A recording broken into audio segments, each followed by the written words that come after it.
أعوذ بالله من الشيطان الرجيم. بسم الله الرحمن الرحيم. والنازعات غرقا والناشطات نشطا والسابحات سبحا فالسابقات سبقا فالمدبرات أمرا يوم ترجف الراجفة تتبعها الرادفة قلوب يومئذ واجفة أبصارها خاشعة يقولون إنا لمردودون في الحافرة أإذا كنا عظاما نخرة قالوا تلك إذا كرة خاسرة فإنما هي زجرة واحدة فإذا هم بالساهرة هل أتاك حديث موسى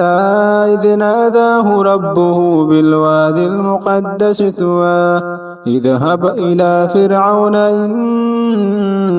طغى وقل هل لك إلى أن تزكى وأهديك إلى ربك فتخشى فأراه الآية الكبرى فكذب وعصى ثم أدبر يسعى فحشر فنادى فقال أنا ربكم الأعلى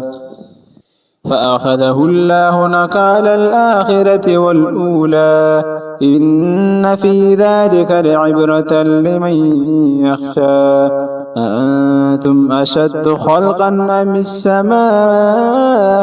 بناها رفع سمكها فسواها وأغطش ليلها أخرج ضحاها والأرض بعد ذلك دحاها أخرج منها ماءها ومرعاها والجبال أرصاها متاعا لكم ولأنعامكم فإذا جاءت الطامة الكبرى يوم يتذكر الإنسان ما سعى وبرزت الجحيم لمن يرى فأما من طغى وآثر الحياة الدنيا فإن الجحيم هي المأوى وأما من خاف مقام ربه ونهى النفس عن الهوى فإن الجنة هي المأوى يسألونك عن الساعة أيان مرساها فيما أنت من ذكراها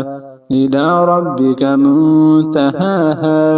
إنما أنت منذر من يخشاها كأنهم يوم يرونها لم يلبثوا إلا عشية أو ضحاها